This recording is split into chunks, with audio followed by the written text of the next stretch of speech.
please in your front, pwede po bang pa-fill up natin yung mga buwan natin? Lapit po tayo, sama-sama tayo at mas dikit-dikit tayo magpuri, magbigay panalangin, pasasalamat, magbigay pagsamba sa ating Panginoon.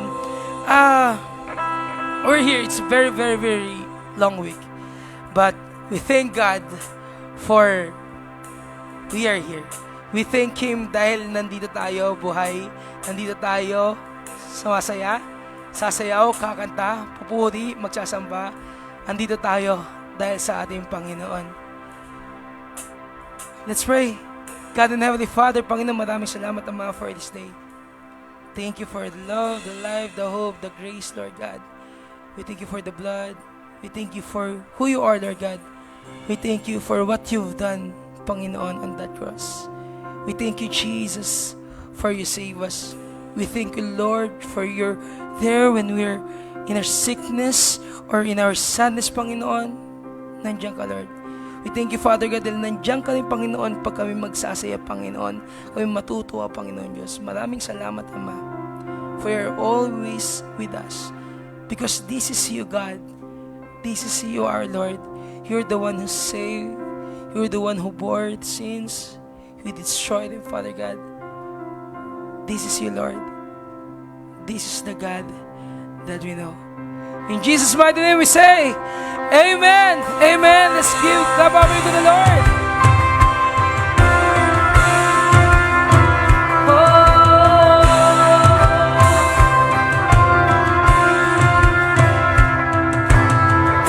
Remember those woes and the weak of sin and shame, and they were like prisons that we couldn't escape. But He came and He died and He rose. Those walls are overcome.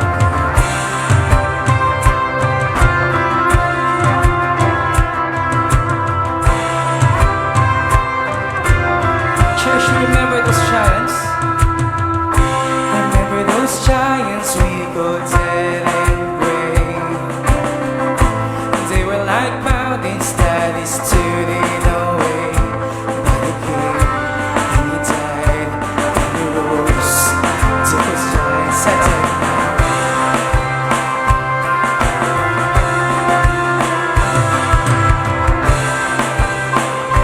We sing this, we believe this is our God. This is our God, this is who He is. He loves us. This is our God, this is what He does. He saves us. He bore the cross, beat the grave. Let heaven and earth proclaim. This is our God, King Jesus. Oh, this is our God. You are God. Remember that fear that took our breath away. Oh, faith so weak that we could barely pray. But He heard every word, every whisper. Just remember. Now those are the sins of wilderness. Tell the story of His faithfulness. Never once did He fail, and He never will.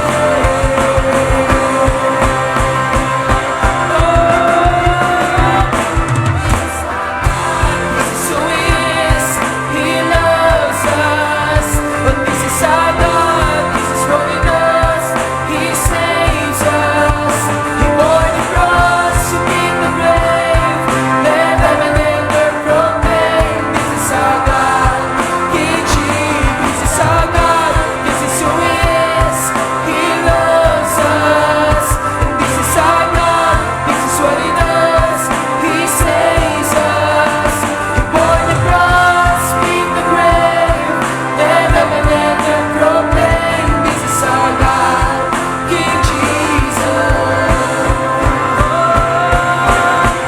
Who pulled me out of that pit? He did. Who paid for all of our sin? Nobody but Jesus. Who pulled me out of that pit? He did. Who paid Nobody but Jesus, who rescued me from that grave. Yahweh, Yahweh, who gets the glory and praise. Nobody but Jesus, who rescued me from that grave. Yahweh, Yahweh, who gets the glory and praise. Nobody but Him. This is our God. This is who He is. He loves us. This is our God. This is what He does. He saves us. He bore the cross, beat the grave. Let heaven and earth proclaim. This is our God, King Jesus. He bore the cross, beat the grave. Let heaven and earth proclaim. This is our God, King Jesus.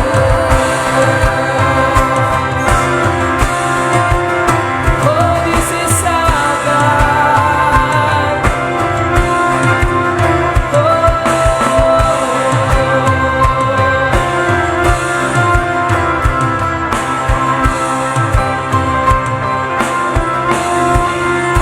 Church, let's sing this.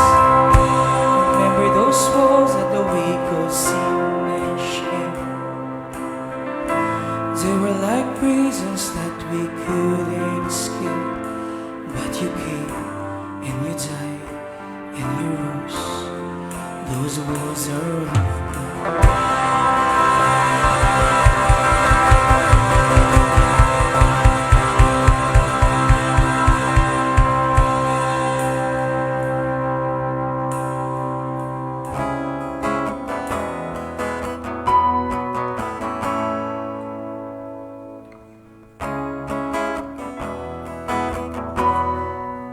Psalm 16 says, I will praise the Lord who counsels me.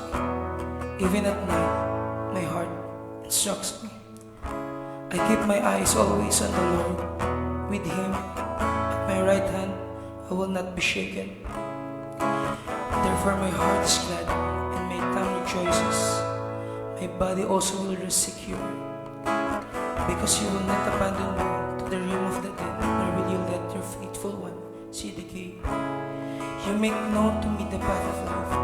You will fill me with joy in your presence, with eternal pleasure at your right hand. Sing this, church.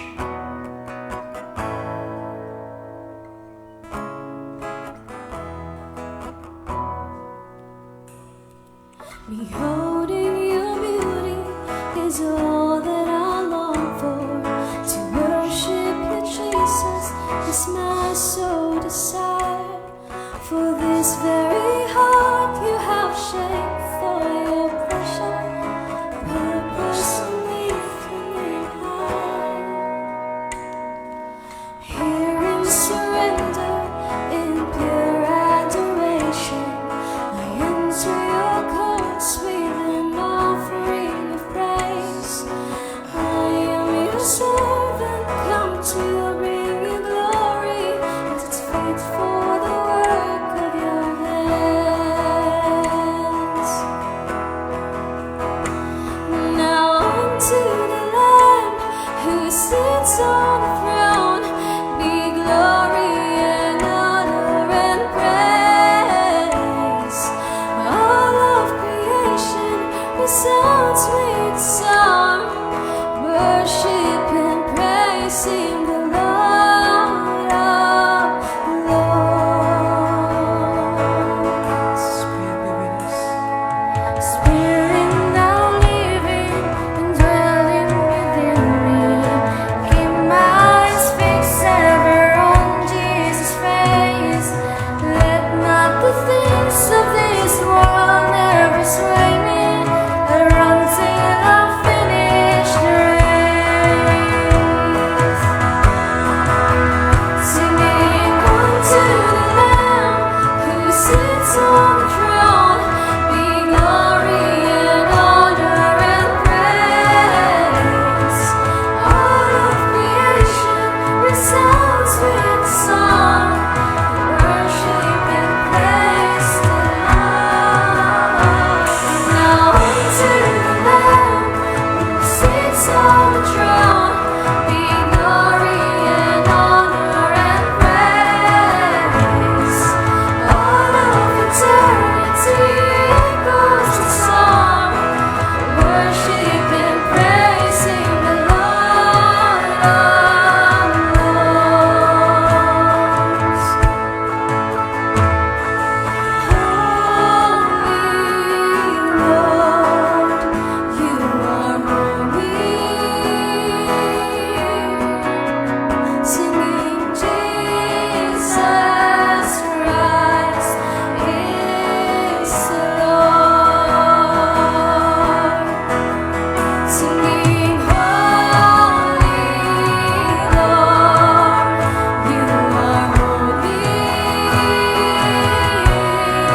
You're a great God.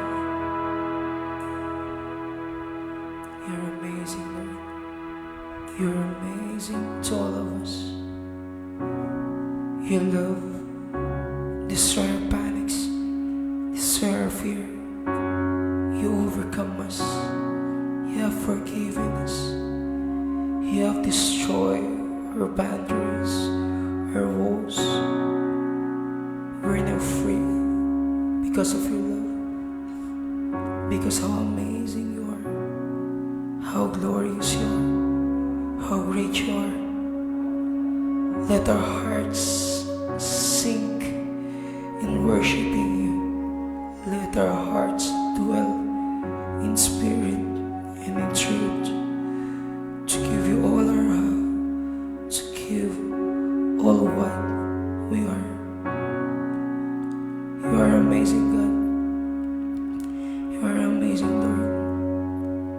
And without you, we're nothing. We're nothing without you, our God. Church, as we sing this song, let's all forget things. Let's just focus to the Lord. Focus on what all those things He has done for you, for us, for this church.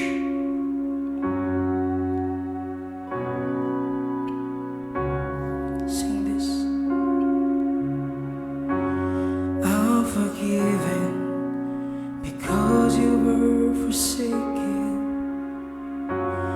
I'm accepted. You were condemned. And I'm alive, oh well. Your spirit is within me. Because you died and rose again. Church, sing this again. I'm forgiven because you were forsaken. Church, just you.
Because you were forsaken, oh, I'm accepted.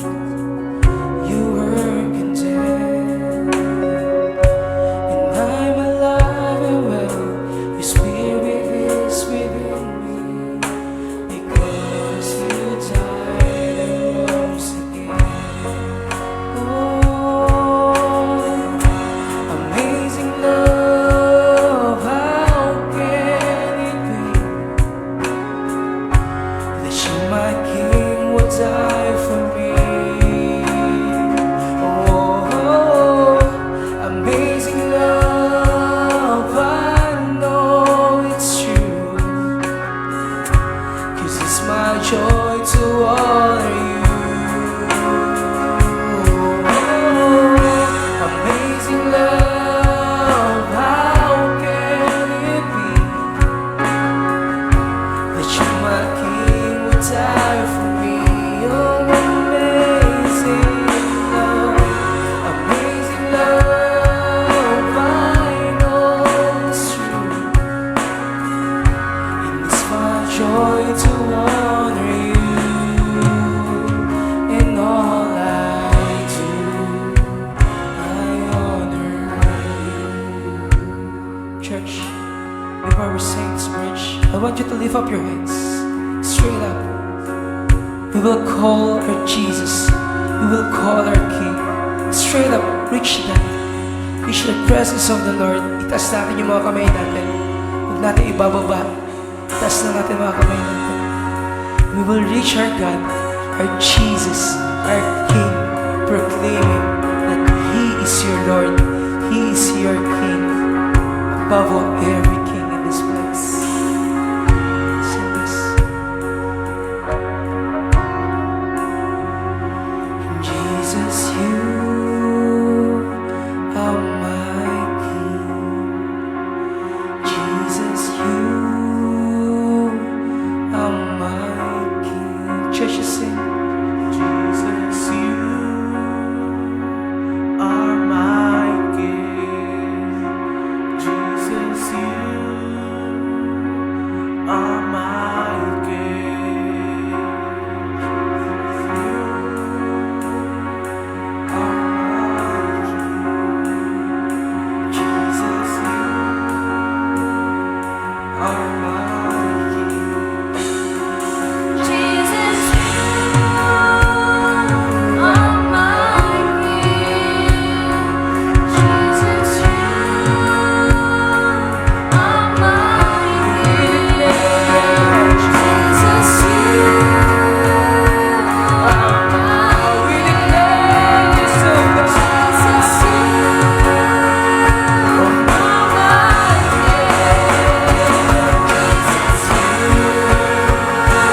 are my King.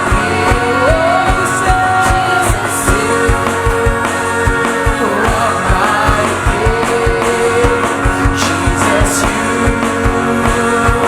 are my King. Jesus, you are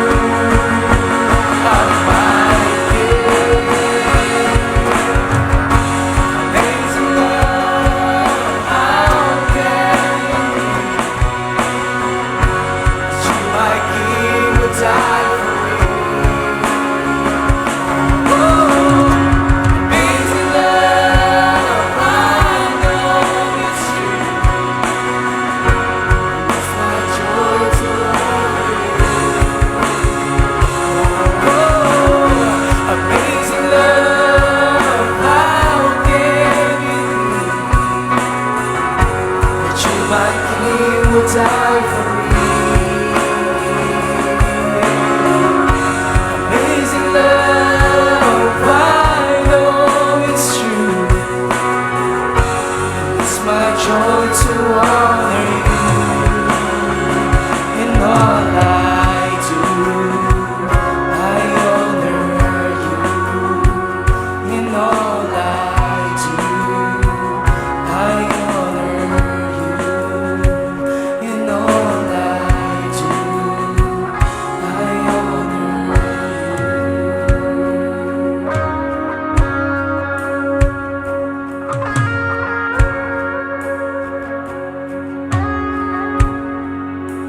My people who are called by my name will humble themselves and pray and seek my face and turn from their wicked ways. Then I will hear from heaven and I will forgive their sins and will heal their land. Now my eyes will be open and my ears attend to the prayer for in this place. I have chosen and consecrated this temple so that my name may be there forever. My eyes and my heart will always be there. Let us pray. Indeed, our God, Jesus, you are the King of kings and the Lord of lords. Lord, open up the floodgates of heaven to pour out your amazing love for all of us, Panginoon. Kahit na, God, hindi kami deserve, Panginoon, sa pagmamahal na ito, but you are God of covenant, na patuloy kang magiging tapat at mabuti sa mga anak mo, na patuloy na lumalayo sa iyo. Lord, maraming salamat for the opportunity. As you have said in your word, for those who believe in Jesus, ay binigyan mo ng karapatang anak, tawaging anak ng Diyos. Kaya mga Panginoon, nagpapakumbaba kami sa mga oras na ito Sa kabila, Panginoon, ng aming mga kasalanan, ng aming karumian, still, O Lord, nakikita mo kami bilang mga anak mo.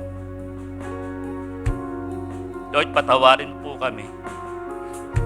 Linisin mo kami ng iyong banal na dugo. Align, Panginoon, yung aming mga puso sa iyong puso, na kung saan naroon ng iyong Spirit, O Lord, to love you and to love those people around us. Father God in heaven, narito po kami. We remember, O God, the sacrifices of Jesus on the cross, who truly love us unconditionally and accepted us for what we are. Kaya nga po, Lord, maraming salamat. With full confidence, nakakarating kami sa iyong banal na harapan dahil sa pagmamahal mo sa amin. Lord, we remember, Panginoon, mga kapatid namin na hindi namin nakasama sa umagang ito dahil sa mga karamdaman, sa mga kanilang pinagdaraanan, O God. Lord, be with them. Yakapin mo sila. And let your divine healing of mercy and grace be upon them even now. Lord, sa mga kapatid namin na dumadaan sa mga pagsubok, relational man ito, physical, spiritual, emotional, or mental challenges, consume us, O God, with your power. Consume us, O Lord, with your great power, na ibabalik mo ang bawat anak mo doon sa magandang disenyo mo nung kami ay nilikha mo. That we are all created in your image and likeness. The godliness, the righteousness of Jesus was imputed to us, O God. Kaya nga po, Lord, maraming salamat. Maraming salamat sa iyong kabutihan at katapatan. Lord, we acknowledge you as our Lord and Savior. We acknowledge you as our King. As our King. Come into our hearts, O God. Be enthroned in our hearts. And let your will, your desire, your passion be our passion and desire as we go and make disciples in this nation. We love you, Lord, and thank you for loving us first. In Jesus' mighty name we pray. Amen and amen. Okay, baka hindi mo kilala yung katabi mo, kilalanin mo. Give you time. Kilalanin mo, lapitan mo. Sige, lapitan mo siya. Kilalanin mo ano yung kanyang Facebook account, kanyang Instagram, kanyang Twitter. No? At sabihin mo, I love you with the love of the Lord. Ayan. Okay. Thank you, worship team, for putting us in a atmosphere of worshiping the Lord in spirit and in truth. Maraming salamat din po sa inyong lahat na nakasama namin ngayon to really be in one, no? Para muli sumamba sa ating Panginoong Diyos.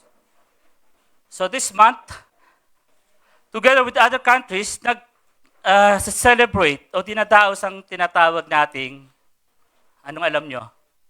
Anong alam nyo? Sino kahapon na influence o nakaranas ng traffic sa bandang QC? Dahil merong Pride March. Meron tayong tinatawag na Pride Month. For those who are associated with LGBTQI, sabi nila, no? Plus pa. Lesbian, gay, LGBT. Bi, di ba? So, sineselebrate nila ang month of June. but napaka-disturbing ito para sa atin. After maipasa second reading yung tinatawag nating bill about divorce, itong LGBTQI ay asking for equality, recognition, no? Equality. When we talk about equality, pantay ba yung kasali sa beauty contest na pambabae?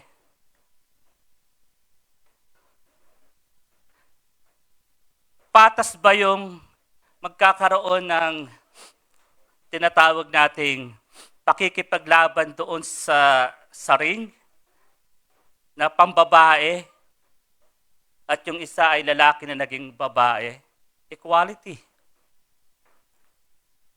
Nakakalungkot, no? Pero ito yung nangyayari.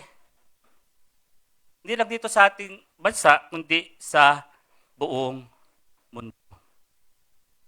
At natutuwa ako, nagpapasalamat ako sa Lord, dahil ang daming kabataan ngayon, it's about time to really have your mind focused on the very nature of God and His design sa mankind.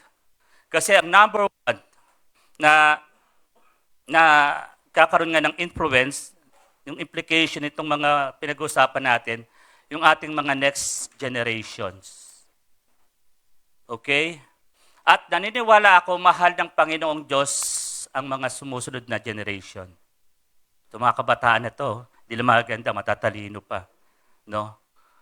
Mahal na mahal kayo ng Diyos. But the problem is, ang kaaway ay patuloy na kumikilos para dayain tayo, para magkaroon tayo ng confusion sa ating mga pag-iisip tungkol sa mga natural na disenyo ng Lord, na patuloy na gumagawa ang kaaway ng pamamaraan para masway tayo doon sa tinatawag natin unnatural. Okay? Pride March. Nakakagigil, nakakagalit, pero alam ko makapangyarihan ang Diyos.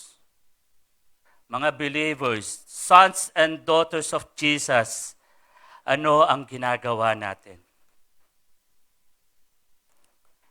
Pag-usapan natin ngayon sa Romans chapter 1 verses 24 to 32 ay mga bagay na ito. No? Hindi ko alam kung ito ay incidental, pero alam ko ito ay providential.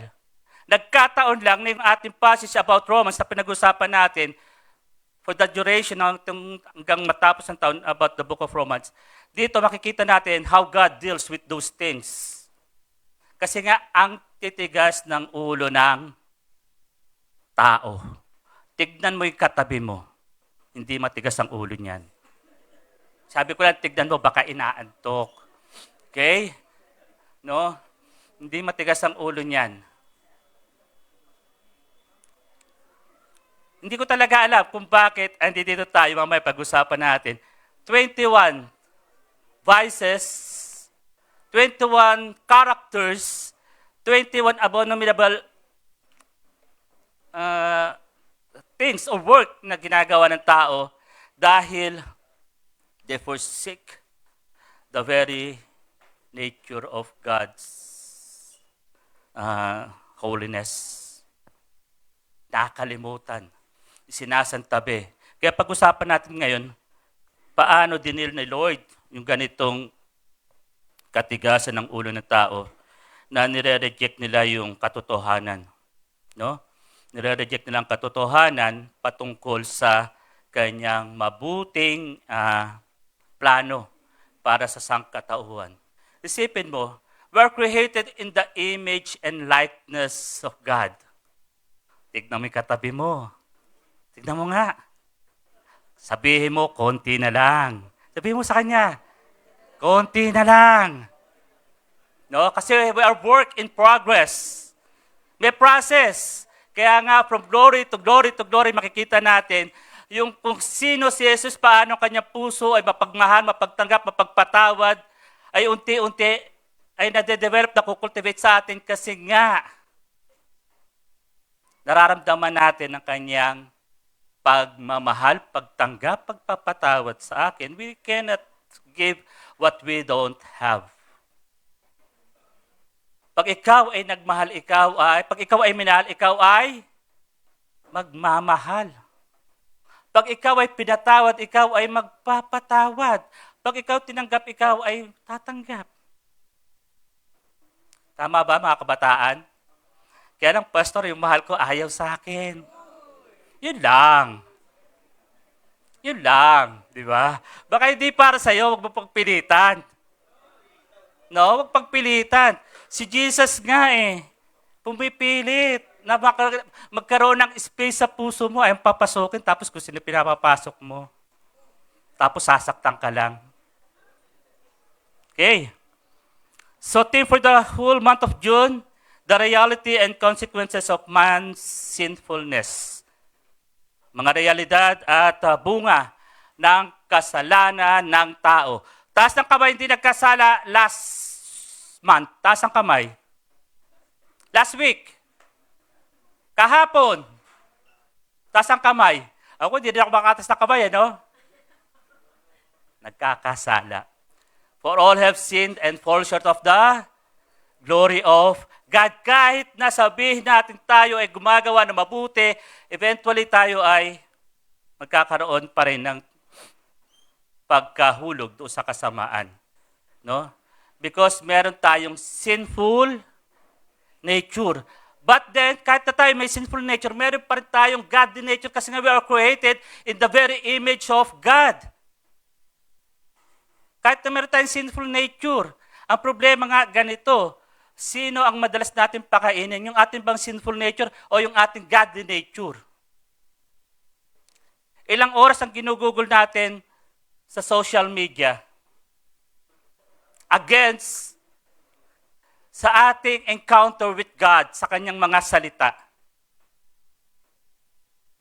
Kukuntignan natin, i-compare natin, ilang oras kaya? Sa social media, kasama na yung Netflix. Di ba? Ang Netflix, ang isang movie, mga almost 2 hours. Tama? Pero nag-e-enjoy. Pero sa salita ng Diyos, boring. Kaya nga itong message ko ngayon, 2 hours. 2 oras. So 10:10, matatapos ako ng 12:10.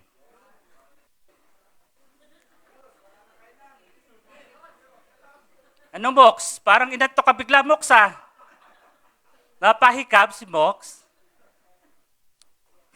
So, ang theme verse for June 2024, basahin natin sabay-sabay, abante ng ating PowerPoint. Sabay-sabay, 3, 2, 1. Teka muna, sabay-sabay nga eh. Okay, 3, 2, 1. Teka muna, walang conviction. Inaantok ba kayo? Gutom? Ay, may conviction naman galing sa puso kasi napakaganda itong theme verse na ito ang nag-represent ng buong book of Romans. Itong theme verse natin na ito. Kaya basa natin with confidence. Okay? 3, 2, 1.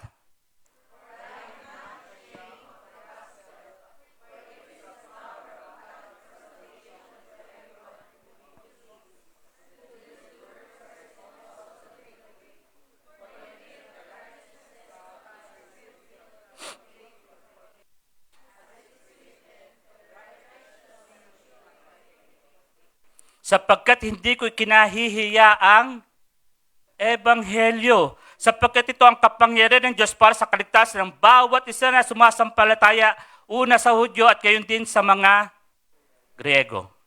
Sapagkat dito ang katuwiran ng Diyos ay niyayag mula sa pananampalataya para sa pananampalataya, gaya ng nasusulat, ang matuwid ay mabubuhay sa pamamagitan ng pananampalataya. So we need to cultivate, to develop our faith, kasi nga sa nangyayari sa mundong ito, pag wala kang pananampalataya at hindi ka sold out sa pagkilos ng Diyos one day soon, baka nakikita na kita kasama sa mga nagmamarcha sa Pride March na iyan. Kasi masaya Masarap kasama, pastor. Masaya. Ang dami kong kaibigan. Accepted ako ron. Walang judgmental doon. But the problem is, sa harap ng Diyos, natutuwa ba ang ating Panginoong Diyos sa masayang gawain na ito? Hindi lahat ng masaya ay nakakatuwa. Tandaan natin. So, message title, Forsaken but not Forgotten. Inambat doon na, ngunit hindi nakalimutan. Para maintindihan natin ang pag-usapan natin dito sa Romans 1, verses 24 to 32, ito ay isang part ng sulat ni Pablo sa mga taga-Roma at he addresses the consequences of human's rejection of God. No? Merong pananadya na nire-reject nila ang katotohanan ng Diyos. At para nga maintindihan natin ito, makita natin dito yung context o yung background. Ano yung mga specific points na gustong iparating sa atin ni Paul dito sa kanyang sulat na ito sa mga taga-Roma. Pastor, hindi tayo taga-Rome. Taga-Philippines tayo. Of course. But the application, okay, the principle ay laging available para sa ating lahat. Okay? So, ano yung context? Ang author ay si... Sinong author ng Romans? Si Paul. Okay?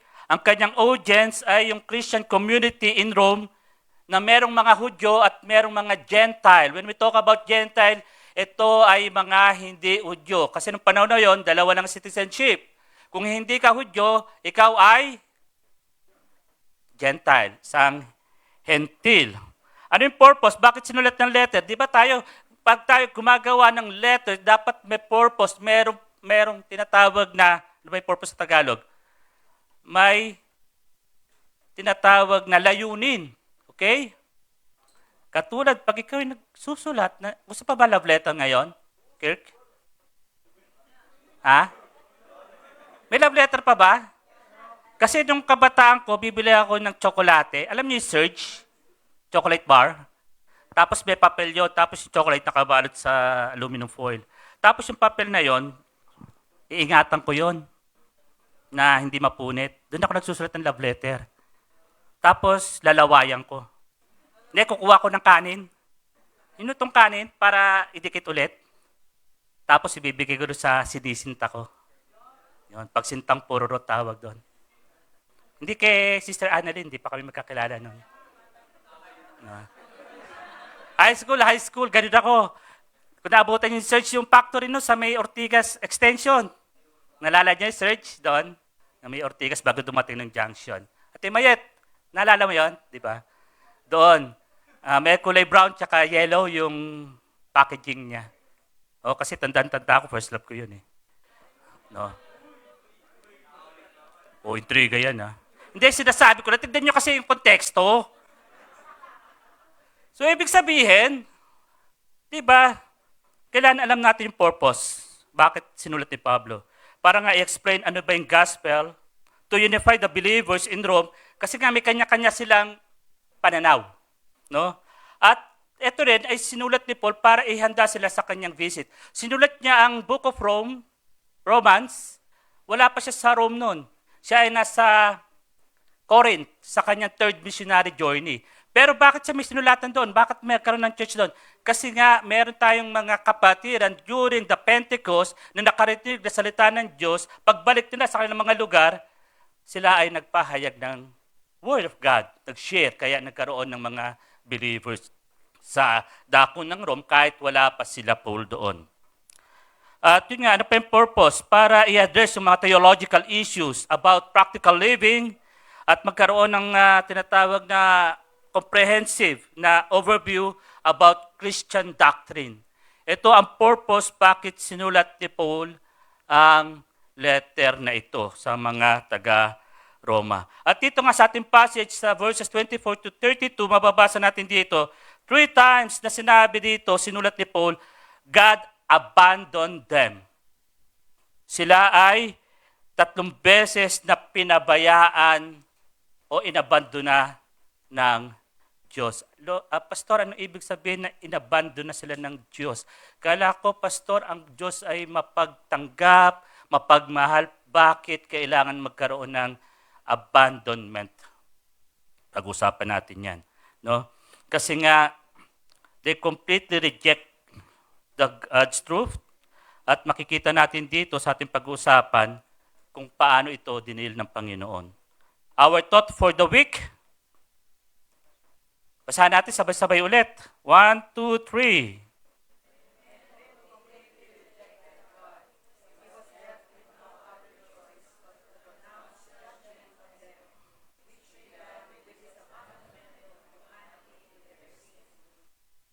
Okay. Human rejection of God. When people choose to reject God, they turn away from His truth, guidance, and moral standards. This rejection is characterized by deliberate refusal. Anong ibig sabihin? Sinasadya na wag sumunod, hindi acknowledge yung God's sovereignty at mabuhay doon sa kanilang sariling kalooban. Malayo sa kalooban ng Diyos. Okay? So, merong rejection. Una nangyari about rejection of God. Kaya ang ginawa ng Diyos, inabandon na sila. Pinabayaan na. Kasi antitigas ng ulo nyo. Parang mga magulang nyo. Pag sinasabi, gawin mo ganito, at ikaw lagi mo sinasabi, tsaka na, mamaya na, bahala ka. Tas ang kamay na gano'n ang ginagawa sa utos ng mami at daddy. Umamin na kayo. Sabi mo sa katabi mo, umamin ka na. Ikaw yon. Sabi mo na. Tapos humingi ka ng tawad sa Lord. No? So number 1, God gave humanity over to impurity. God gave humanity over to impurity. Idolaters contaminate themselves by worshiping the creature rather than Creator. No? Tandaan po natin, merong distinction between the knowledge o pagkaalam sa Diyos and the acknowledgement of God o pagkilala at pagtanggap sa Diyos. At ang mga unbeliever, kilala nila ang Diyos pero hindi siya ina-acknowledge. Kaya nga ang nangyayari, ano sabi rito sa ating point number 1? God gave humanity over to impurity. God abandoned them. Okay? Kasi nga, mas mahalaga sa tao ang kasiyahan, yung kanilang mga desire and passion, kaysa doon sa nagbibigay sa kanila ng lahat-lahat na kailangan nila. Okay? At yun nga, every time na tayo ay gumagawa ng kasalanan, it leads to another sin, from one sin to another. At dahil doon, lalo tayo lumalayo sa presensya ng Lord at nagkakaroon tayo ng mga serious consequences that includes what? Sickness. Ano pa? Lack of peace. Walang kapayapaan ang isip. Hindi makatulog. Insecurity, injustice, at yun nga, minsan, strong competition for survival. Kaya nagiging selfish. Kasi hindi kinikilala ang Diyos na magbibigay ng mabubutit, magagandang bagay sa mga anak niya na nagmamahal sa Kanya. Amen? Kaya minsan, ang pinapahalagan yung blessing, hindi yung blessor. At one time, disturbed din ako. Nabasa ko sa Facebook, may isang kabataan. In-acknowledge niya yung kanyang sariling galing karunungan, katalinuhan, kung bakit nakuha niya yung kanyang accomplishment na iyon. Nabasa niyo ba yon? Naging viral yun eh. No? Bakit isinasama pa raw ang Diyos? Kasi siya naman ang may dahilan kung bakit nagkaroon siya ng ganong achievement. Nakakalungkot. Nakakalungkot, ano? Kilala ang Diyos, pero walang pagtanggap sa Kanya. Kaya, minsan, nakakalungkot din. Sino rito may mga alagang hayop, taas ang kamay? Hindi makarating na simbahan kasi walang magbabantay. No? Hindi makarating ng church. Kasi walang magbabantay sa aso o sa alagang hayop. Hindi ako nagsabi, Bible. Di ba? Babasahin natin mamaya. Kaya ang nagiging problema, lalo tayo napapalayo sa Lord. At pag dumating yung time na tayo malayo-malayo, ando doon na tayo sa sitwasyon na tayo ay parang against the wall na, wala na tayong matatakbuhan, tsaka tayo magsasambit ng panalangin. Lord, tulungan mo ako. Kung kailang kaduguan, sugatan, tsaka tatakbo sa Panginoon. Pero nung time na ikaw ay malakas, punong-puno ng kalusugan, we tend to neglect the presence of God sa buhay natin.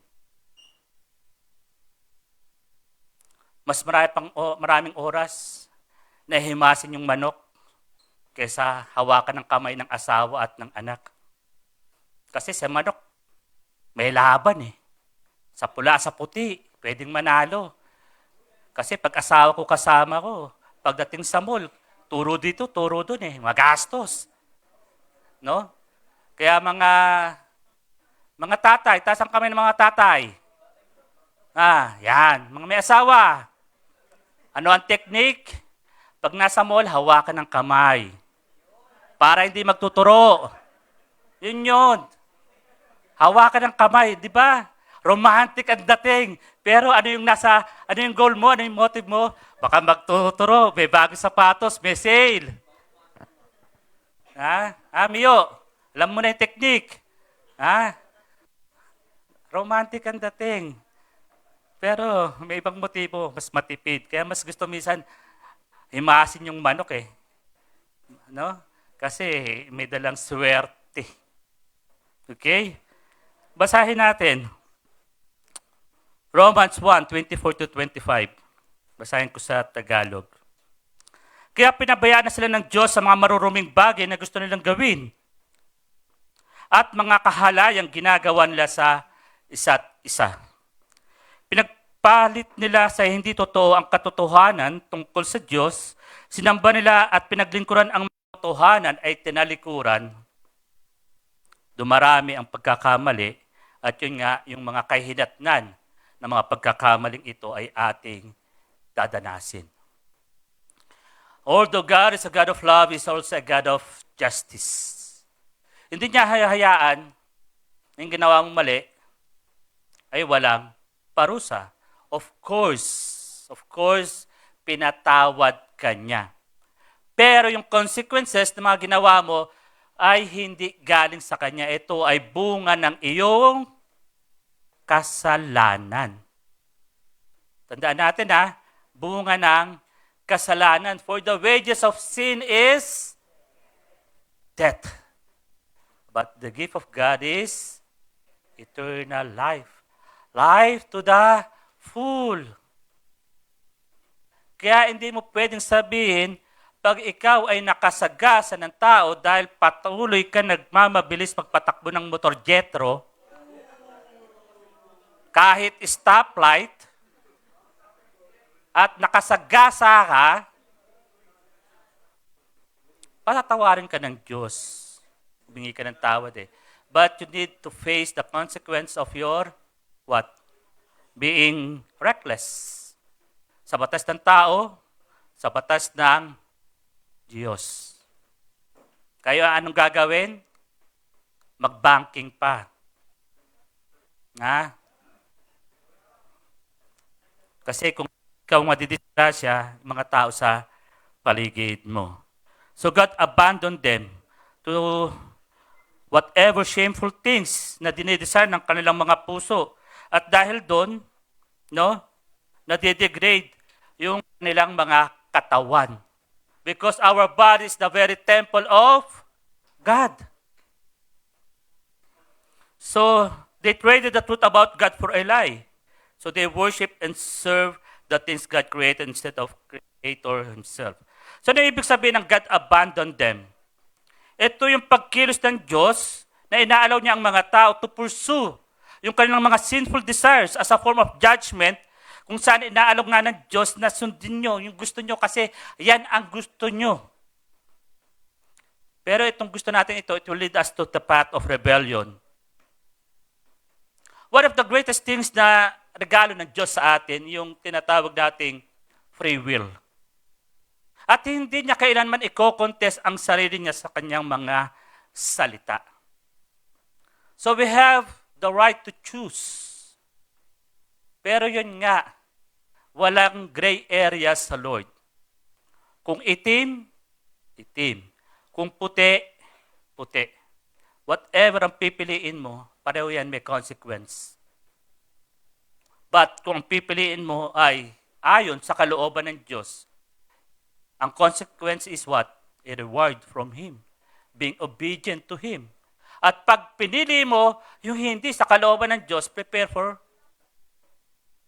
consequence na hindi favorable. Kaya po, napakahalaga po ng godly wisdom. In every decision that we will make, we always tend to, yun nga, gagawin natin yung mga bagay na akala natin, kaya natin. Pero the first thing na dapat gawin, ask for God's wisdom. Tanungin nyo, ano ang kalooban ng Diyos? So sila ay inabandon na kasi nga dahil inallow ni Lord na sundin yung kanilang gusto. What about dito, sinasabing shameful things their heart desire? It refers to sexual immorality and other sinful behavior stemming from human desires. No? Immorality. Kaya nga sabi sa Jeremiah 79, the heart is deceitful above all things. Mapandaya ang puso, ang emosyon. Kaya maraming kabataan ngayon, puro emo. At dahil doon, ang ginagawa ng kaaway, sasakyan yung emosyon mo na yan para ikaw ay magrebelde sa Diyos sa pamamagitan ng mga tao na mahal mo sa paligid. Gradually, unti-unti. Hindi mo alam, ikaw ay nagre-rebelde na. Hindi lang sa mga magulang mo, hindi lang sa mga teachers mo, kung ikaw ay pumapasok sa work, sa marketplace, hindi lang sa mga authorities above you, kundi sa Diyos. Kasi ang puso, mapandaya. Sino rito na biktima ng inyong puso? Pastor, kinikilig ako ron. Ganda eh. Ang pogi eh. No? Kinikilig si May. No? Eh, hindi niya suot yung salamin niya. Dadaya siya. No? Tapos, lalapit kay, sino yung leader mo? Si Ate Chesa? Ate Alaysa, tapos iiyak-iyak, Ate Alaysa, pinagpalit ako. Mapandaya ang puso. Ang sabi ng Diyos na nilikha niya si Adam, no? Una nilikha si Adam. At sabi ng Diyos kay Adam, pangalanan mo lahat na nakikita mong hayop. Okay? Pinangalanan niya, babae at lalaking hayop. Nagtataka siya bakit walang partner siya. Alam ng Diyos yun, darating yung time na ganon. Nung kanyang pagtulog, nakita ng Diyos yung lungkot sa kanyang muka. Kinuha si Eve sa kanyang rib. Ibinigay ng Diyos si Eve sa panahon na si Adam ay responsable na. Marunong nang magtrabaho. Ibinigay si Eve nung mas na-cultivate na, nag-enjoy na relationship niya sa Panginoon bago ibinigay si Eve. Kaya mga single, taas ang kamay. Mga single, mga lalaking single, cultivate first your relationship with God. Magtrabaho bago ibigay ang inyong suitable partner. Meron. Huwag kang magmadali. Ang tawag natin pag nagmamadali, ang tawag natin, pangit. Tignan mo yung katabi mo. Pag nagmamadali, pangit. Kasi nga meron tayong suitable partner. Eh nagmamadali ka tapos masasaktan ka. Kaya sigurado, sino bang magandang tignan pag, pag umiiyak? Tignan mo isang tao pag umiiyak. Ang pangit. Lalo pag umiyak patungkol sa love life. Nawawala tayo. No?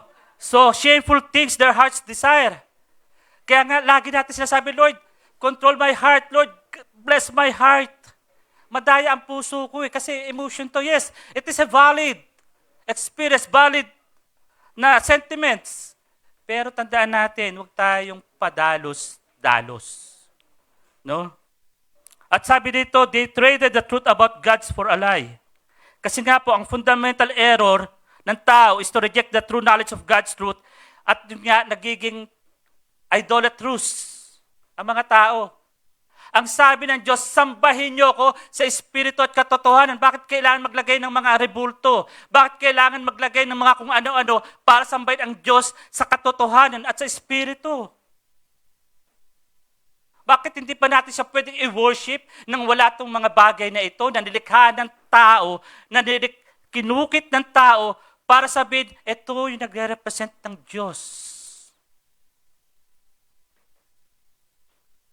Sabi ko nga sa inyo, medyo mabigat tong message na ito ngayon. But it is a providential for all of us. I am not talking here dahil tama ako. Hindi ako nagsasalita dahil perfect ako. Unang-una, pag gumagawa po kami ng preaching, mga pastor, kami unang tinatamaan. Kasi idolatrous din kami. Tanong nyo, saan kami idolatrous? Sa pagsunod sa mga asawa. Kasi pag ginusto ng mga asawa, wala kaming magawa. Kaya nagiging adulterous kami. Kaya at the end of the day, hingi ako ng tawad sa Lord. Lord, patawarin mo ako. No? Sana kunin mo na siya. Parang gano'n eh. Pero hindi gano'n. Hindi, walang gano'n. Ibig ko sabihin, sana kunin mo na yung kanyang maling mga pag-iisip. Gano'n. Hindi, para walang gulo. Di ba? Di ba mga lalaki gano'n?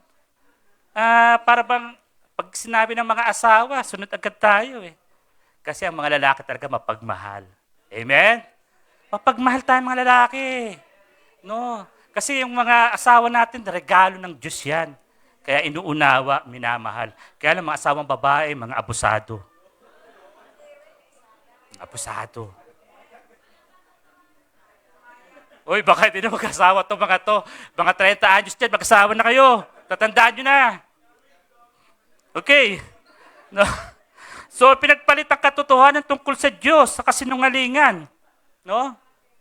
Kasi nga, hindi tayo nakafocus doon sa magandang plano ng Diyos para sa atin. Okay? For I know the plans for you. Plans to prosper you and not to harm you. Plans to give you hope and a future. Alam ng Diyos yun. Bago ka palang makarating doon sa destination mo, inihahanda ng Lord. Ang problema, patuloy tayong lumiliko. Patuloy tayong dumadal sa gusto natin mga daan at hindi natin alam unti-unti patungo sa bangin. Kasi nga, tinitrade natin, pinagpapalit natin ang katotohanan sa isang kasinungalingan. Gumamit ka ng sabon ni Belo, puputi ka. Kung natural kang maitim, paano ka puputi? Di ba, Shenry? Pinangalanan pa eh. Pero black is beautiful. Di ba? Uy, sa ibang bansa sa Europe, pag ganyan ang kulay mo, sabi nga ng anak ko si Aji, pa, dito sa Estonia, ganda-ganda sila sa akin. Bakit? Kasi yung kulay ko, kakaiba sa kanila. O yung kulay mo, hindi ikaw. Sabi kong ganon. Para maliwanag. Pagdating sa Europe, gandang-ganda sila sa kulay natin. Tapos tayo pinipilit natin lahat ng pamamaraan, nagpapa-inject pa, nagpapadrip pa, para lang pumuti. Gumagastos. No? Gastusin mo lang yan, pag-i-invest ng kaluluwa, matutuwa pa si Lord. We must be content for what we have. No, maging kontento tayo kasi lahat tayo ay napakaganda sa paningin ng Diyos. Tayo yung mga anak niya. We are precious in the sight of God. Sipin mo, pagising mo pa lang sa umaga, gandang-ganda na ang Diyos sa iyo, tapos hindi mo pinapansin, hindi mo kinakausap. Mas marami kang oras ka kung saan. Tawag sa ating Melanie kasi mas inuuna yata yung labada. O, di ba? Paggising pala sa umaga, may mga muta-muta ka pa, may mga panis na lawi ka pa. Pero sabi Lord, napakaganda ng anak kong to. Napakaganda. Sana kausapin ako. We traded the truth about God's life. At sabi pa rito, we worship and serve the God created instead of the Creator. So yun nga, ang proper worship is to really worship the God who create everything in spirit and in truth. No? Ang minsan, ang problema pa nga, we serve our jobs, relationship, political figures, yung ating mga bank account, mas ina-idolize natin ito kaysa sa Diyos. No? At dahil dito, marami sa atin na stress at we turn to alcohol, to drugs, to shopping, no? Pornography, para yung stress of pursuing these things na gusto natin, na hindi nga natin alam, papunta na sa ating walang kapatawarang kasalanan. Kaya po, napakahalaga na maintindihan natin na sino ba talaga ang Diyos? Ano yung kanyang katotohanan? At ano ang kasinungalingan na ating na-encounter every day? Kaya nga lagi ko sinasabi sa inyo, one of my prayer is always that God, yung discernment mo, no? Kailangan ko ng discernment mo. Kasi ang evil, ang devil, hindi ka tutuksoin sa pangit kundi sa magandang mga bagay. At hindi lahat ng magandang bagay ay galing sa Panginoon. Kaya please be aware of that, no? At I want you to challenge na maintindihan natin ano yung dapat mong identify sa iyong buhay sa ngayon about modern idols. Ito ba yung about relationship mo? No? Your personal relationship, your job, your career, wala pong masama doon. But number one is to pursue God. Dadaling ka doon sa tamang direction. Kasi in His presence, there is fullness of joy. May contentment, may satisfaction. Ang totoo, kahit mapursu mo ang lahat ng bagay dito sa mundo, pero kung ang kaluluwa mo mapapahamak, useless, meaningless. It's all about Him. It's all about God who created us. Kilala tayo. Lahat ng ating mga buhok sa buong katawan, alam niya kung gaano karami. Our innermost na pagkatao, kilala ng Diyos. So, wag natin i-allow sa buhay natin na i-abandon tayo ng Lord dahil mas pinili natin yung gusto natin. Mas pinili natin yung kasinungalingan ng mundong ito kaysa sa kanyang katotohanan. Number 2, God gave humanity over to degrading passion. Okay? Pinagkaloob ng Diyos ang sangkato sa kasumpa-sumpang mga pagnanasa. Because men abuse God's wonderful gift of human sexuality, one of the greatest gifts. In the context of marriage, between a man and woman is sex. Pero naging madumi ito dahil sa ginawa ng kaaway. One click, pasok ka na sa isang site na ang ginagawa, ina-arouse, no? Yung iyong lust. Kaya nga, beware of the lust of the eyes, the lust of the flesh, and the pride of heart. Ito ang ginagamit ng kaaway para tayo ay magkasala. Alam nyo ba, ng demonyo, ng kaaway, ay hindi tayo pwedeng i-accuse sa harap ng Diyos kasi nga kilala niya tayo eh. Na hindi niya pwede sabihin, God, Katulad ni Job. Lord, kaya lang na mas sumusunod yan. Kasi pinagpapala mo. Hindi, alam na Lord Kahit hindi niya pagpalain susunod si Job sa kanya. Kaya sabi ng Panginoon, okay, sige, itas mo si Job, pero kung papatayin. Kasi so, ganun ginagawa ng kaaway sa atin. Okay? Itatempt tayo, tapos, nagkakasala against our God, at dahil doon, dahil galit ang Diyos sa kasalanan, sinisira ang relationship natin sa Kanya. Alam niyo ba ganun kumilos ang kaaway? Ilan sa inyo naniniwala na ang tukso ay kasalanan? Taas ang kamay. Taas ang kamay na hindi naniniwala na ang tukso ay kasalanan. Taas ang kamay ang hindi nila alam. Tukso, temptation. Every day may temptation tayo. But when we get hold of the temptation, doon tayo nahulog sa kasalanan. So, hindi kasalanan. Every day may temptation. May tribulation. Alam nga naman, pupunta ako sa Boracay, nakabarong ako. Sino nagpunta dito sa beach, na naman may nakita kayo nakabarong. Maliban na lang kung beach wedding. Pero pumunta ron para mag-swimming, tapos nakabarong, nakita niyo ako. Naka-leather shoes, naka-pantalon. Siyempre, pag pupunta ka sa beach, kailangan makita yung 6 abs, di ba? Ganon, 6-pack. No? Ba't natatawa kayo? Parang hindi kayo naniniwala sa akin. Parang hindi kayo naniniwala sa akin. Diba? Siyempre, naka-beach short ako. Diba? So, why am I allowed na makita ko yung mga taong ando doon naka-swimsuit at ipaprocess ko sa isip ko kung ano ng bagay? Diba? So, ang temptation, everyday nakakarap natin. Pero yun nga, pag nahulog ka na rito, doon pumapasok ang kasalanan. Ganito siya mandaya. Alam mo na nga mataas yung sugar mo, kain ka pa ng kain ng cake, tsaka ice cream. Diba? Ang taas na nga kolesterol, puro pasisig.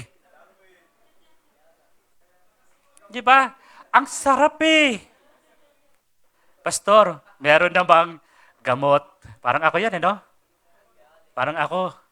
Pastor, may gamot naman Katulad pag pumunta tayo sa doktor. Pag pumunta tayo sa doktor, sabi ng doktor, bibigyan tayo ng reseta. Inumin mo yan 3 times a day. Okay? Kasi ngayon, hindi mo ginawa.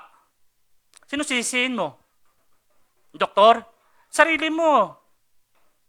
Di ba? Sarili mo sisisihin mo kasi nagpatingin ka sa kanya, binigyan ka ng reseta, tapos hindi mo ginawa, at tapos eventually, aangal ka, babalik ka sa kanya, magpa-follow up ka kasi masakit na naman. Parang ako talaga. Di ba? Tapos aangal kami, masakit. Kasi nga hindi mo sinusunod yung kanyang pinagagawa sa iyo. Mag-diet, magbawas sa ganito, magbawas sa ganyan. So,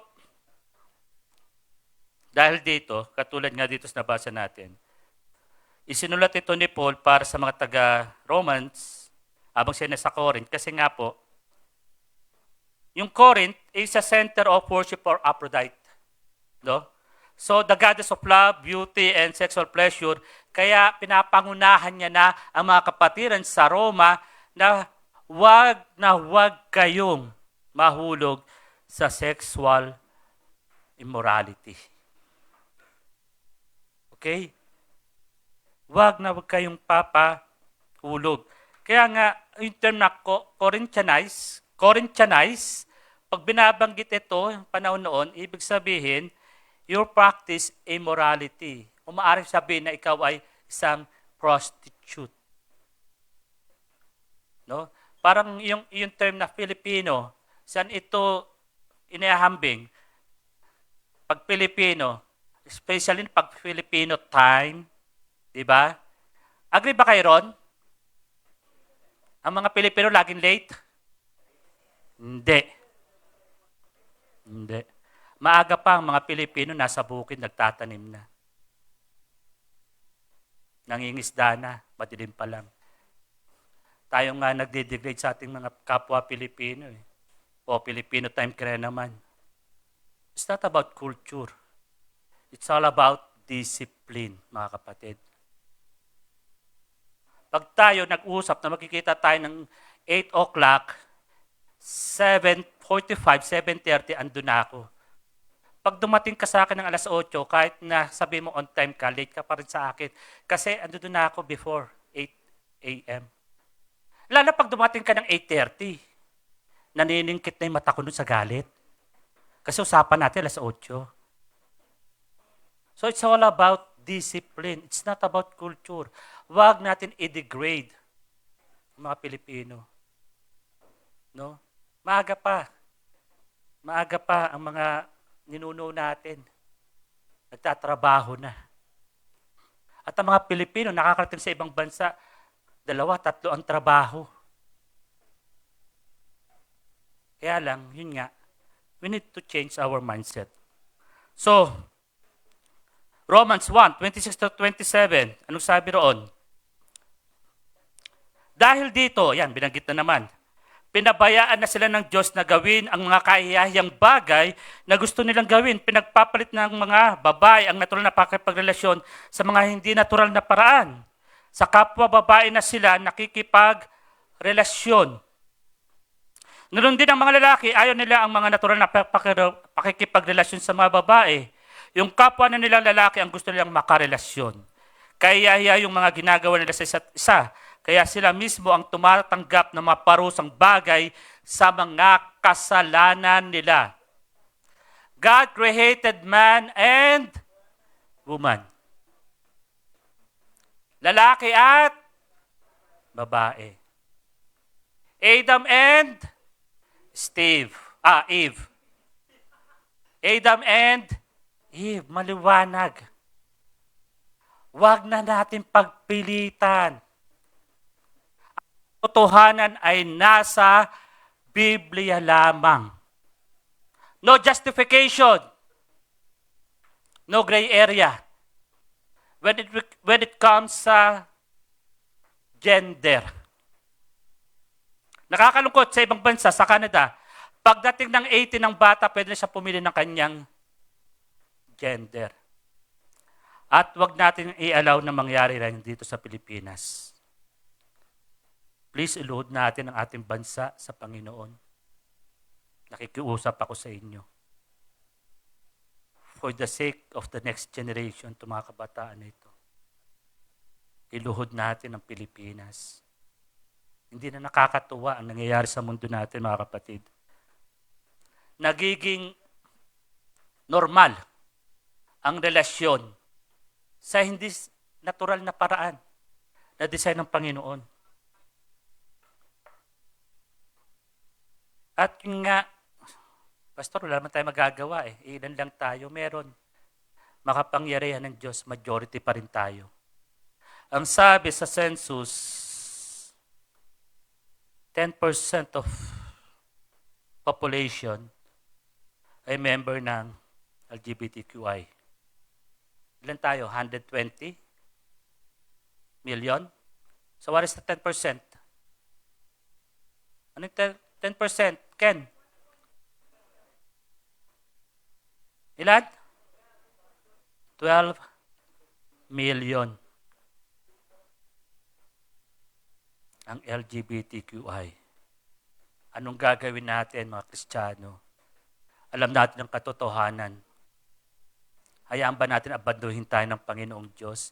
Dahil mas ginusto natin silang pagbigyan? Pastor, nasasabi mo lang yan kasi wala kang anak na ganyan. Meron po akong mga kamag-anak. Wala namang anak. Kala ko dati meron eh. Kukutusan ko talaga eh. No, hindi. Meron akong kamag-anak. No? Ang kamag-anak namin, double degree pa. Electrical engineer at electronic engineer. Parehong board passer siya. Nagtuturo sa US. Sa college. No? Ang sabi niya sa akin, umuwi siya, Pastor, hindi na po ako nilalaki. Uy, very good, sabi ko. pastor na lang kasi hanap ko. Kiraulo talaga no? Pastor na lang daw, para raw faithful. No? So, mahal ko yung kamag-anak ko, yung pinsan ko na yon. Pero hindi ko tinotolerate yung kanyang gawa. Nire-review ko, kahit pas matanda siya sa akin. No? Kasi bakit? Alam niya yung truth. But the problem is, hindi niya ina-acknowledge yung lordship ni Jesus sa buhay niya. Kaya nagkakaroon ng ganito Kaya ina-abandon na tayo ng Panginoon Hinahayaan niya tayo doon sa gusto natin. But event, gusto nga natin, mapapariwara ang buhay natin At ayaw nga ng Diyos na mapariwara ang buhay natin. Gusto niya, He needs to what? Na makita natin ang buhay natin, yung masaya, kontento. Pero tayo ang matigas ang ulo. Ito, sinabi na sa Bible. Hindi natural ang makipagrelasyon sa babae at sa kapwa babae. Ang lalaki sa kapwa lalaki. Kasi bakit? Kasi ang purpose ng Diyos is procreation. A man and woman to create a new being, human being. Para ang mundong ito ay mapunuan ng tao. Hindi lang para mapunuan ng tao at mabuhay sa mundong ito, kundi mga tao na tunay na nagmamahal sa Diyos, sumasamba sa Diyos at kinikilala siya bilang Diyos at tagapagligtas. But the problem is, masyado ng influential ang grupong ito. Hindi nakakatuwa. Kasi alam ko may mga susunod na henerasyon, pag sila ay na-deceive ng ganitong mindset, nakakalungkot. Sabi sa binasa ko kanina, if my people who are called by my name shall humble themselves and pray, and turn from their wickedness, then will I hear from heaven. Paano tayo pakikinggan ng Diyos bilang bansa kung tayo mismo ay lumalayo sa Kanyang truth? Tapos sasabihin mo, iiwan mo ang bansang Pilipinas kasi hindi masaya mabuhay dito. Pupunta ka sa ibang bansa. Anong nangyayari sa iyo ron? Ganun din. Mas malala pa. Kaming mga pastor, hindi kami pwedeng tumanggi na kung may lalapit sa amin, magpapakasal sila, same sex, same gender, pag tinanggihan namin, kami ay dadalhin sa korte. Ididemanda kami. Wala kaming choice kundi ikasal sila. Kaya parang awa nyo na yung mga ikakasal dito. Huwag kayong lalapit-lapit sa akin Tapos papakilala nyo yung girlfriend, boyfriend nyo. Kukutusan ko talaga kayo. No? Parang awa. Last year, kinasal yung aking batchmate, babae. Nung high school kami, talagang boyish na siya. Lagi ko nang binibiro. Inakbayan ko, sabi ko, ikaw umayos ka, kundi liligawan kita. No? Nagpakasal sila last year, nilipitan nila ako. Pero sana sabi ko, bago kayo ikasal, gusto ko kayo makausap dalawa. Kabatchmate din namin yung kanyang pakakasalan. Para silang girl. Pero kinasal sila ng isang pastor na hindi naman talagang pastor kasi bading din. Meron pala rito ngayon dito sa Pilipinas na ganyan. Tapos yun nga, hindi sila nakipag-meet sa akin. Laging ang daming justification, ang daming excuses, hanggang talagang hindi ako matin sa kasal nila. At last 2 months ago, namatay itong aking kabatchmate. Cervical cancer. Sana pinilit ko makipagkita kahit ayaw nila. Sana pinilit ko puntahan kung nasan sila. Nakakadurog ng puso. No, namatay siya andun sa paniniwalang tama yung kanyang ginawa. So, inabandon mo ang Diyos, face the consequences of your wrongdoings. Sisisimba natin ng Diyos. Hindi. tayo ang nag-reject sa kanyang katotohanan. Kaya nga, shameful desires against the natural way, no? Lumalayo tayo doon sa intended purpose ng sexuality according to sa created order. At yun nga, ang mga lalaki ay nagko-commit, ang mga tayo nagko-commit ng mga shameless acts. Sabi rito, nagde-depart sa natural relationship. At ang totoo, ang church na ito, pumunta sa ganong sitwasyon. No? Ako, pumunta ako sa ganong sitwasyon eh. Kasi sabi ni pastor, pag may small group ka, lalaki sa lalaki, babae sa babae. Kaya dati, nang bababae ako, natuto na ako manlalaki. Kasi sabi nga, pag small group, mas maganda, kung lalaki, mga lalaki, parang usapan, panlalaki. Pag babae, doon ka sa mga babae, parang usapan pambabae. Yun ang ibig ko sabihin, ha? Hindi about sexual relationship, ha? Yung ating mga small groups. No? Yung ating mga small groups. We encourage you na yun nga, pumunta kayo doon sa mga small groups nyo na mas maganda pag puro kayo lalaki kasi pwede kayo mag-usap about kayo-kayo. No? Same thing. Kaya itong mga kabataan natin, mga small group, talagang ganun ang ating arrangement. Mga babae, sa leader nilang babae, ang mga lalaki, sa leader nilang lalaki. Ayun ang pwede kong sabihin na inaalaw ng Lord. But not in the context of sexual relationship. Okay. So, panguli,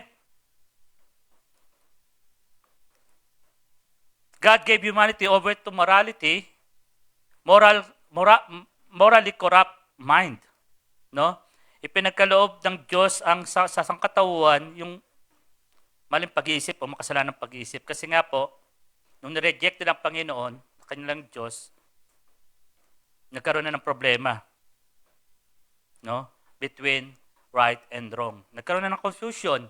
Hindi na alam ang tama at mali. Ang puti sa itim. 28 to 32. Basahin natin. 28. Dahil ayaw ng mga tao na intindihan at kilalanin ng Diyos, hinayaan sila ng Diyos sa mga masasama nilang iniisip. So, kahit iniisip ay kasalanan na. Kaya ginagawa nila ang mga bagay na di dapat nila ginagawa. Sobra silang masama, malupit, sakim at marumi ang pag-iisip. Lagi silang nag-iinggitan, nagpapatayan, nag-aaway, nandadaya at nag-iisip ng masama sa kapwa. Ito pa, nagchichismisan. Tignan mo yung katabi mo, may bawal chismis. Nagchichismisan sila at nagsisiraan sa isa't isa. Galit sila sa Diyos, bastos, mayabang at masyadong mataas ang tingin sa sarili. Nakakaisip pa sila ng mga maraming masasamang bagay at lumalaban sila sa mga magulang nila. Wala silang konsensya, hindi sila tumutupad sa mga pangako. Yan, mga mahilig mangako. At wala silang puso o awa sa iba. Alam nilang sinasabi sa batas ng Diyos na dapat mamatay ang mga taong ganito ang pamumuhay. Pero kahit ganun, tuloy pa rin sila sa paggawa ng mga ito. At hindi lang yun, kinukonsinti pa nila ang mga taong gumagawa rin ng mga ito. So 3 times binanggit in verse 24, 26, 28 that God abandoned them because of their sinfulness. Unrighteousness, godliness. No? Foolish thinking ang sabi diyan. No? Kasi nga, corrupted. Yung ating isip at dahil corrupted, we are unable to make moral judgment. Dahil sila yung ating pag-iisip, diba? Dahil hindi natin alam ang tunay at sa fake. Sa fake. Kaya wala tayong judgment na mahusay.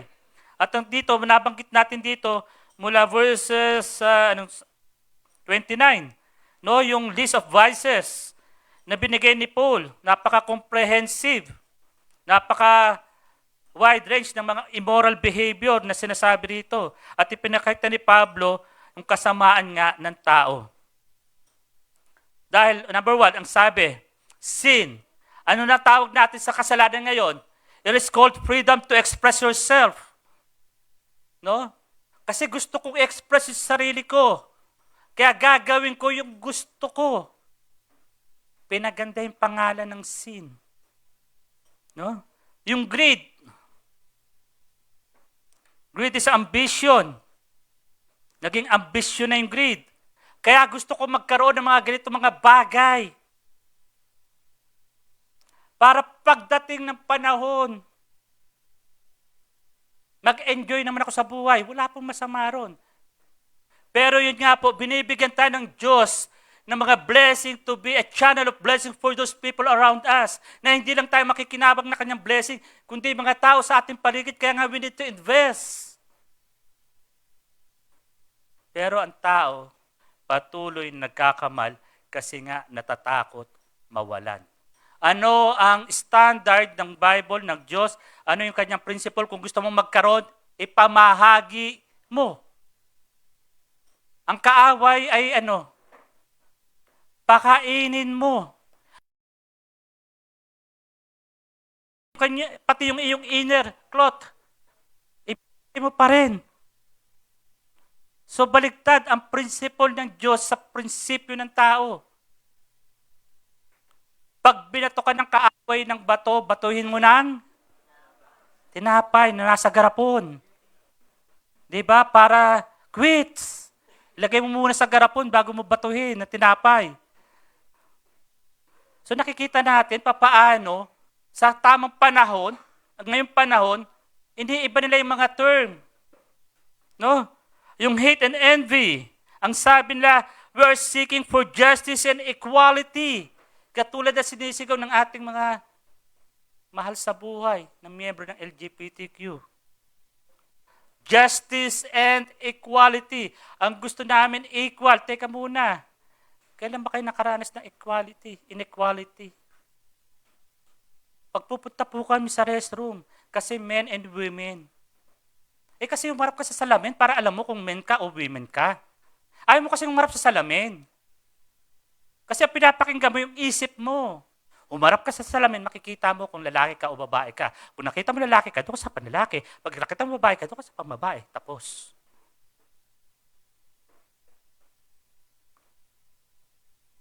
Murder. In the context of abortion, ang sabi nila, it is a freedom of choice para sa health ng isang nanay. Kaya okay lang na ipa-abort. Tandaan natin, pumasa sa second reading ang divorce. Eventually, pag pumasa na yan at maging batas na, ano na susunod? Same-sex marriage. And then abortion. Sigurado yan, mga kapatid. Sigurado yan. Kaya i-load natin sa Lord na itong mga lawmakers natin ay bigyan ng karunungan, bigyan ng banal na takot sa katotohanan. No? Ano pa? Malicious behavior. Malisyosong pag-ugali. Ito raw ay para sa preservation and security. Naniwala ba kayo? Boasting. Pagyayabang. Para raw ma-motivate ang sarili. Para maging matagumpay. Ang sinasabi ko kanina sa inyo, yung nag-viral na estudyante. Ako lahat. Teka, bago ka naging lahat, nilikha ka muna ng Diyos. Kaya sa Kanya ang lahat. Disrespect to parents and authority, mga kabataan. Ang sabi ngayon, ay ito raw ay to promote social equality and justice din. No? Hindi na magre-respect sa parents, sa authorities, kasi nga, pantay na tayo. Equal na tayo. Kawalang galang sa mga magulang at otoridad. Denying the existence of God is being smartly scientific. No? Ang pagtanggi sa existence ng Diyos ay sinasabing ikaw ay matalino scientifically. At nakikita natin dito, ang sabi sa verse 32, nung sabi, Alam nilang sinasabi sa batas ng Diyos na dapat mamatay ang mga taong ganito ang pamumuhay. The consequences of sin is death, kamatayan. Kaya nga po, sa ating conclusion, God's judicial abandonment is not eternal rejection or condemnation to hell. Hindi po. Ito ay part pa rin ng kanyang redemption. Na magkaroon tayo ng realization na tayo ay lumalayo na sa Diyos, lumalayo na sa kanyang truth, sa kanyang guidance, sa kanyang protection.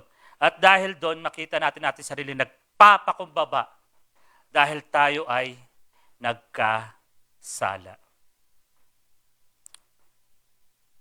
So, the idea that God's judgment begins with allowing people to follow their sinful desire as a result of their complete rejection of Him. This abandonment to sin leads to moral and spiritual decay, highlighting the need for repentance and the gravity of turning away from God. No? Mingi tayo ng tawad. Merong magandang plano ang Diyos sa buhay ng bawat isa sa atin. Pero kung patuloy natin siyang i-reject, abandonin niya tayo sa ating gusto. At yun nga, it will lead to what? To decay. It will lead to sickness. It will lead to napakarami. Pero sa Panginoon talaga, pag tayo lumapit, no? Ang sabi niya, for my grace is sufficient for you. Kaya ano yung ating magiging reflection? Doon sa binasa natin kanina, 19 at 29 to 31, alin yung doon ang nakikita mo nag-struggle ka? No? Ano-ano doon ang nakikita mo nag-struggle kaya? At paano ka matutulungan ng church o ng small group mo para ma-overcome mo itong mga challenges na ito sa iyong buhay? Okay? Tandaan natin mga kapatid, mahal tayo ng Diyos. Pero hindi niya kailanman kukontrahin ang kanyang sinabi sa kanyang gagawin. Kasi nga, binigyan niya tayo ng gift na free will. Sinong pipiliin mo? Ang Diyos na nagmamahal sa iyo, na alam ang pupuntahan mo, o ikaw na patuloy na nagpupursu ng ino-offer ng mundong ito. Dinideceive na lahat ng bagay ay kaya mong gawin, kaya mong magtagumpay sa pamamagitan ng pagsunod sa iyong kagustuhan at kalooban. Nasa inyo yan mga kapatid. Kaya nga po ang mga pastors nyo, ang mga leaders nyo, patuloy namin kayong iniluluhod sa Lord. Dahil buhay ang kaaway at patuloy na kumikilos para sirain ang ating pananampalataya sa nag-iisang Diyos na makapangyarihan at nagmamahal sa atin. Tayo po tayong lahat. And let us all pray na yun nga, nakakalungkot, nakakagalit, pero yung sinasabi na we need to love the sinners and hate the sin. Ito ay isang, para sa akin po, ito ay isang maling pananaw eh. Kasi ang pupunta sa impyerno, hindi yung sin eh. Yung sinner. Ang parurusahan sa hell, hindi yung kasalanan, kundi yung nagkasala. We need to rebuke those people na merong confusion when it comes to truth. But let us all rebuke them with love, with patience, with prayer. Hindi naman tayo magpapabago sa kanila, kundi ang Diyos. Pero maniwala ka, may mangyayari sa prayer mo. Meron mangyayari. There will be always God's part, your part, and their part. Ang kaya natin gawin, manampalataya na pakikinggan ng Diyos. yung mga mahal natin sa buhay na nagkakaroon ng confusion about those things. Hindi lang confusion about gender, confusion na idolizing na in-offer ng mundong ito, no? Yung confusion na mas inuuna ang mga blessing kesa dun sa blessor. God is not God of confusion. God is a God of order. Tandaan po natin, He will not allow you na magkaroon ka ng confusion, but kailangan natin ng spiritual discernment. Ano ang gusto ng Diyos sa buhay ko? At Lord, turuan mo ako na magpasakop sa iyo. Yes, Father God in heaven, Lord, patawarin mo kami, Panginoon. Narito ang iyong buong iglesia, Panginoon, nagpapakumbaba, humingi ng tawad. Hindi lamang para sa aming mga sarili, Lord, kundi para sa aming mga bansa. Sa mga kababayan namin na patuloy na nabubulagan, Panginoon, sa kanilang mga pinaglalaban na ayon sa kanilang mga sariling kagustuhan at sa kanilang mga sariling kalooban. Na sila ay lumilihis sa magandang disenyo mo, God, doon sa katotohanan na pinagkaloob mo sa amin, that we are all under your grace and mercy. Pero kung kami, Panginoon, ay talagang tatalikod sa iyo, Lord, ang gagawin mo, tatalikod ka rin. Kasi nga, God, hindi mo kayang harapin ang kasalanan. Ito ay karumal-dumal sa iyong banal na harapan. Lord, lumalapit po kami. Huwag po kayong magsawa sa mga panalangin namin para sa mga susunod na generation, O God.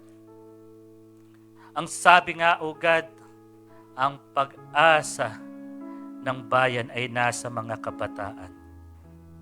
Lord, kung hindi namin ipaglalaban ang mga kabataan namin, Lord, darating ang panahon, sila rin ay madadaya ng kaaway. Allow us, O God, to have this heart na nagmamahal and yet may concern sa mga kabataan na naliligaw ng landas. Lord, i-open mo ang communication between us and them. Kasi nga po, God, meron talagang generation gap. May mga cultural differences. But Lord, as you have said in your word will always remain, Panginoon. Makapangyarihan ang iyong mga salita at hindi mababago magpakailan pa man. Kaya nga, Lord, panghahawakan namin ang katotohanan na ito. Lord, palakasin mo na ang aming mga pananampalataya na panghawakan ang katotohanan ng iyong banal na salita. Lord, I pray for our youth, our next generation, Panginoon. Lord, cover them with your blood. Huwag mong hayaan, Panginoon, na madaya sila ng mundong ito. Huwag mong hayaan, Panginoon, na ang kaaway ay patuloy na bigyan sila ng panahon, bigyan sila ng pagkakataon na lumayo sa iyong banal na katotohanan. Lord, ang mga magulang ay patuloy mong ilapit sa iyo dahil wala kaming maibibigay, Panginoon, kung wala ka sa amin. Kasi nga po, God, kami rin ay minsan may mga confusion dahil mas sinusunod namin ang aming sariling kalooban kesa sa iyong kalooban. Father God in heaven, Lord, we thank you for your faithfulness and goodness. We thank you, O God, for your amazing love, for your understanding, Panginoon, na kahit alam namin kami ay napapawalay sa iyong banal na harapan, Lord, patuloy kang nariyan para kami ay tanggapin sa aming pagbabalik. Lord, maraming po salamat sa mga salitang nagbibigay ng buhay, nagbibigay, Panginoon, ng pag-asa, instruction, nagbibigay ng karunungan, Lord. Nawa ang mga salitang ito ay hindi lang karunungan, kundi, Panginoon, maging katalinuhan sa bawat isa amin as we apply ito, Lord, sa aming mga buhay. Marami pong salamat, aming Diyos. Marami pong salamat. Let your peace that passes all understanding be upon us, O God. Nothing missing, nothing lacking, nothing broken. And may your perfect presence be with us always. Sa pangalan ni Jesus, ang lahat ay magsabi ng Amen.